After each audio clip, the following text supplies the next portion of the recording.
ఒక 15 నిమిషాలు మనం ఒక గ్రీటింగ్స్ మనం విందాం. మన మధ్యలో ఉన్నటువంటి మరి మేల్ అండ్ వైజాగ్ ప్రాంతం నుంచి వచ్చినటువంటి మరి దేవుని బిడ్డ విక్టర్ గారు మన మధ్యలో ఉన్నారు.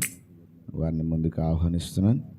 వారు వచ్చి కొన్ని గ్రీటింగ్స్ మరి వాళ్ళు తెలియజేయవలసిందిగా ఒక 15 మినిట్స్ వారికి మరి ఇస్తున్నాం. దాని తర్వాత ముందుకు మనము కొనసాగాం.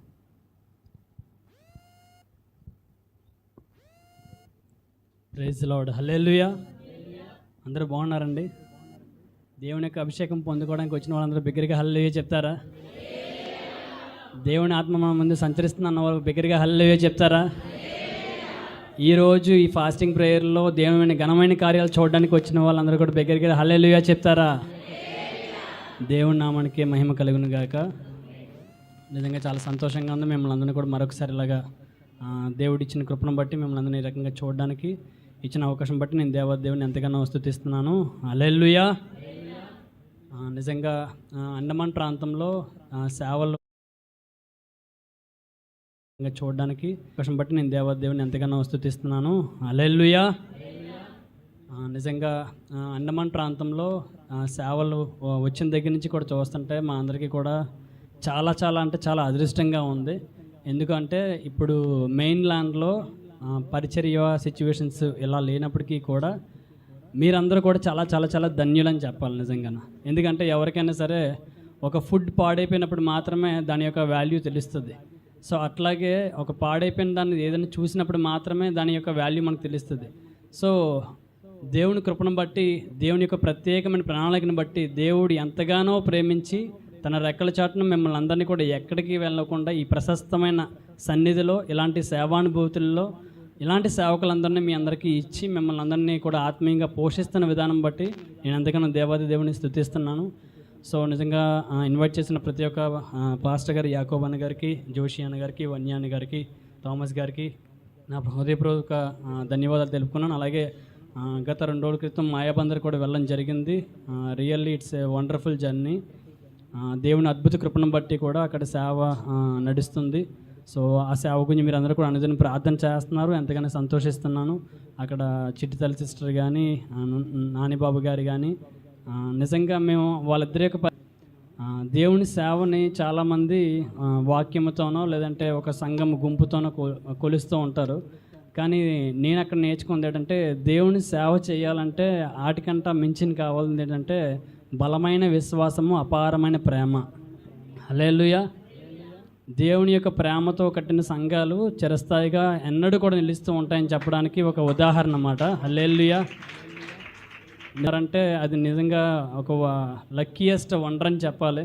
ఎందుకంటే ఈరోజు ఈ ప్రపంచంలో మనం చూస్తున్న వినాశాలన్నిటికీ కూడా గల కారణం ల్యాక్ ఆఫ్ లవ్, అంటే ప్రేమ అన్నది లేకపోవడం వల్లనే.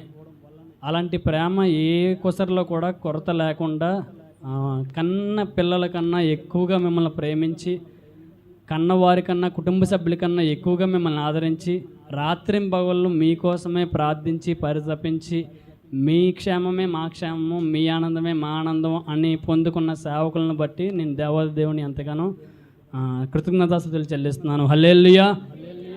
నిజంగా మీరందరూ కూడా ఈ యొక్క వాక్య ధ్యానంలో ప్రతి ఒక్కరు కూడా బలంగా పొందుకోవాలని నేను కోరుకుంటున్నాను. ఎందుకంటే దేవుడు నింపిన పాత్రలు కేవలం పాత్రలు మాత్రమే కాదు, దేవుని యొక్క ఆయుధాలుగా వాడబడతారు. హల్లెలూయా. మీరు చాలామంది అనుకోవచ్చు, మాకు 40 ఏళ్ళు వస్తాయి కదండి, 30 ఏళ్ళు వస్తాయి కదా, 60 ఏళ్ళు వస్తాయి కదా, 50 ఏళ్ళు వస్తాయి కదా అని చెప్పేసి అని. Age is just a number. వయసు అన్నది జస్ట్ సంఖ్య మాత్రమే. ఎందుకు అంటే అబ్రహాముని విశ్వాసులకి తండ్రిగా చేసింది ఏ సంవత్సరంలో అండి? ఎన్ని సంవత్సరాలు ఉన్నప్పుడు? ఒక చిన్న పిల్ల ఒకరి రోగస్థంలో ఉన్నప్పుడు వెళ్ళి పరిచర్య చేసింది ఏ వయసులో ఉన్నప్పుడు? మోషే ఎన్ని సంవత్సరాలు పారిపోయి మళ్ళీ వెనక్కి వచ్చి దేవుని యొక్క ఆ యొక్క ఉజ్జీవాన్ని ఇజ్రాయేల్ని అందరూ నడిపించడానికి ఏ సంవత్సరంలో మొదలుపెట్టారు? వీళ్ళే మనకి బెస్ట్ ఎగ్జాంపుల్స్ అండి. గతంలో జరిగిందంటే ఇప్పుడు కూడా జరుగుతుంది, ఫ్యూచర్ కూడా జరుగుతూనే ఉంటుంది. సో మీరు ఎవ్వరూ కూడా వాక్యం అని ప్రతి ఒక్కరు కూడా శ్రద్ధగా ఆలకిస్తున్న ప్రతి ఒక్కరు కూడా ఈ వాక్యాన్ని కేవలం ఆ రోజు ఆ సెషన్కి వినడం మాత్రమే కాదు, కానీ దేవుని యొక్క వాక్యం ఎప్పుడు కూడా ఎలా వస్తుందంటే మన పాస్ట్ని కరెక్ట్ చేయడానికో, మన ప్రజెంట్ని బలపరచడానికో, మన ఫ్యూచర్ని సిద్ధపరచడానికి మాత్రమే వస్తుంది. హల్లెలూయా. సో అటువంటి బలమైన వాక్యాన్ని వర్తమానాన్ని మీరందరూ కూడా పొందుకుంటున్నారంటే మీరందరూ కూడా నింపబడాలి. మనలో ఉన్న దేవుని యొక్క వాక్యము కేవలం వినువరకు కాదు, కానీ అది మన హృదయం అనే పలక మీద రాసుకొని దాన్ని మనం ధ్యానించి అభ్యసించి పాటించి ఈ లోకానికి ఈ లోకానికి చూపించాలన్నమాట. క్రైస్తవ్యం అంటే ఏంటో, క్రీస్తు అంటే ఏంటో, ఆ క్రీస్తు యొక్క వాక్యం ఉన్న శక్తి అంటే ఏంటో అని.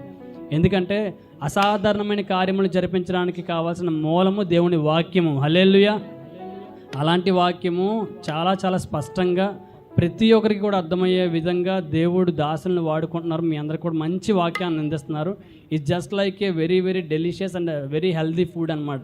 ఒక రుచికరమైన భోజనాన్ని మనం భుజించినప్పుడు ఎంత ఆరోగ్యంగా కనబడతామో, ఎంత సౌందర్యంగా కనబడతామో, అలాగే ఆత్మీయ ఆహారాన్ని కూడా అంతకన్నా మించి ఒక అందాన్ని, ఒక ఆరోగ్యాన్ని, మీ ఆత్మీయ లెవెల్ని, మీ యొక్క ఆత్మీయ ఉజ్జీవాన్ని పెంచడానికి దాసుల ద్వారా దేవుడు వాడుకుంటున్నాడు. దాన్ని బట్టి నేను ఎంతగానో సంతోషిస్తున్నాను. ప్రతి ఒక్కరు కూడా ఈ యొక్క 3 రోజుల ఫాస్టింగ్ ప్రేయర్లో చెప్తున్న వాక్యాన్ని కాకుండా ప్రతి వారం కూడా మీరు వస్తున్నప్పుడు అండ్ ప్రతి మీటింగ్లో కూడా మీరు వింటున్న ప్రతి ఒక్క వాక్యాన్ని కూడా వీలైతే దయచేసి మీలో ఎవరికైనా సరే రాయడం వస్తే మీ యొక్క నోట్ ప్యాడ్స్ తెచ్చుకొని ఆ వాక్యాన్ని రాసుకోండి. ఖచ్చితంగా చెప్తున్నాను, భావితరాలకి, మీ ఇంట్లో వాళ్ళకి అది ఒక మంచి గైడ్ అవుతుంది అనమాట.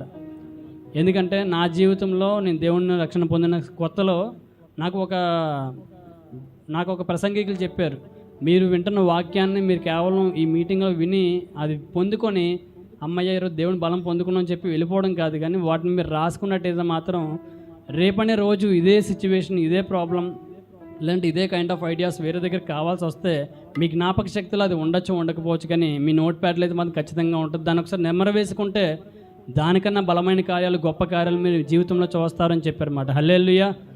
నేను రాసుకుంటున్నాను. ఇప్పటికీ కూడా ఒక 6 సంవత్సరాల క్రితం ఏదైనా ఒక సమస్య వస్తే, ఇలాంటి సమస్య 6 సంవత్సరాల క్రితం వస్తే, ఆ రోజు విన్న సెషన్ ఏదైతే నా వాక్యం బలపరిచిందో ఆ వాక్యాన్ని నేను మళ్ళీ నెమరు వేసుకున్నప్పుడు అదే వాక్యాన్ని పట్టుకొని నేను ఈరోజు సెషన్లో మాట్లాడుతున్నప్పుడు అది రెట్టింపు ఆశీర్వాదంని, రెట్టిమైన ఘనకార్యాలను చేసిందనమాట. హల్లెలూయా.